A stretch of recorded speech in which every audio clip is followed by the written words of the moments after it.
ప్రతిష్టాత్మక ప్రాజెక్టులను చేపట్టేందుకు రాష్ట్ర ప్రభుత్వం ప్రయత్నిస్తున్నా సరిపడా నిధులు లేకపోవడం సవాలుగా మారింది. రాష్ట్రంలో ఆశించిన స్థాయిలో ఆదాయం రాకపోవడంతో అభివృద్ధి ప్రాజెక్టుల నిర్మాణ వ్యయం కోసం రాష్ట్ర ప్రభుత్వం కేంద్రంపై ఆధారపడాల్సి వస్తుంది. ఇప్పటికే వినతులు కూడా సమర్పించింది. అయితే రాష్ట్రానికి కేంద్ర సహకారం అందేనా? రేవంత్ సర్కార్ తన టార్గెట్ ను చేరుకుంటుందా? Let's watch.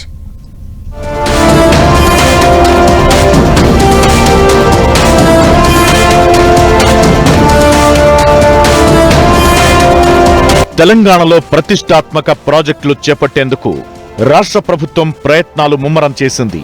సాగునీటి, తాగునీటి ప్రాజెక్టులు, టీచింగ్ హాస్పిటల్స్, మెట్రో విస్తరణ, మూసీ సుందరీకరణ, భారత్ ఫ్యూచర్ సిటీ, ఎడ్యుకేషన్ కు ప్రత్యేకంగా నిధులు కేటాయించాలని కేంద్రాన్ని కోరారు సీఎం రేవంత్ రెడ్డి. పలుమార్లు ఢిల్లీ వెళ్లి ప్రధాని నరేంద్ర మోదీ, కేంద్ర ఆర్థిక శాఖ మంత్రి నిర్మలా సీతారామన్తో పాటు ఇతర కేంద్ర మంత్రులను కలిశారు. అయినా రాష్ట్రానికి పెద్దగా ప్రయోజనం చేకూరలేదు. కేంద్రం నుంచి రాష్ట్రానికి రావాల్సిన 42% జీఎస్టీ వాటా మాత్రం రెగ్యులర్ గా వస్తోంది. కానీ ప్రధాన ప్రాజెక్టులకు నిధులు ఇచ్చేందుకు సుముఖత చూపించడం లేదు. దీంతో తాజా పార్లమెంటు సమావేశాల్లో బడ్జెట్ కు సంబంధించిన అంశాలను కేంద్రం దృష్టికి తీసుకెళ్లాలని తెలంగాణ ప్రభుత్వం భావిస్తోంది.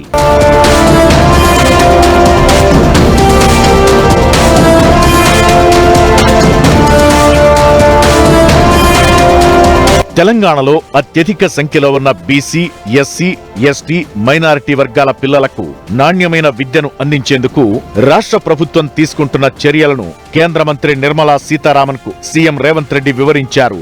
తెలంగాణ వ్యాప్తంగా 105 అసెంబ్లీ నియోజకవర్గాల్లో నిర్మిస్తున్న యంగ్ ఇండియా ఇంటిగ్రేటెడ్ స్కూళ్ల ప్రాధాన్యతను తెలియజేశారు. 5 నుంచి 12వ తరగతుల వరకు ఉండే ఒక్కో పాఠశాలలో 2560 మంది విద్యార్థులు ఉంటారని, మొత్తంగా 105 పాఠశాలల్లో 2,70,000 మంది విద్యార్థులకు నాణ్యమైన విద్యాబోధన లభిస్తుందని పేర్కొన్నారు. ఈ స్కూళ్ల నిర్మాణానికి 21,000 కోట్లు అవసరమని కేంద్ర మంత్రికి సీఎం తెలిపారు.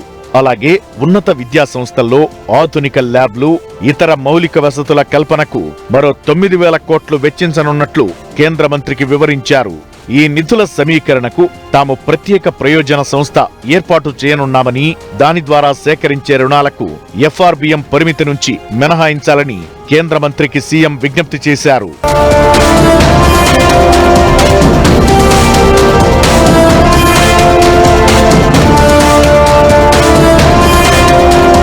హైదరాబాద్ కు ఐఐఎం మంజూరు చేయాలని కేంద్ర విద్యాశాఖ మంత్రి ధర్మేంద్ర ప్రధాన్ కు సీఎం రేవంత్ రెడ్డి విజ్ఞప్తి చేశారు.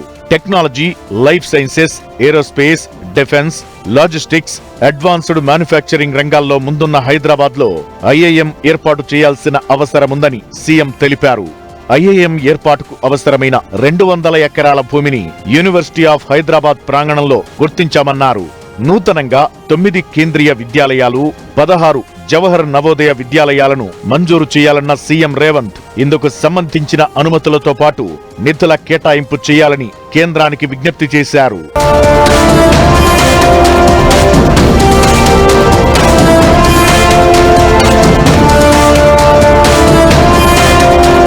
అయితే తెలంగాణ ప్రభుత్వం వినతులు సమర్పించి చాలా రోజులైనా కేంద్రం మాత్రం పెద్దగా స్పందించినట్టు కనిపించడం లేదు.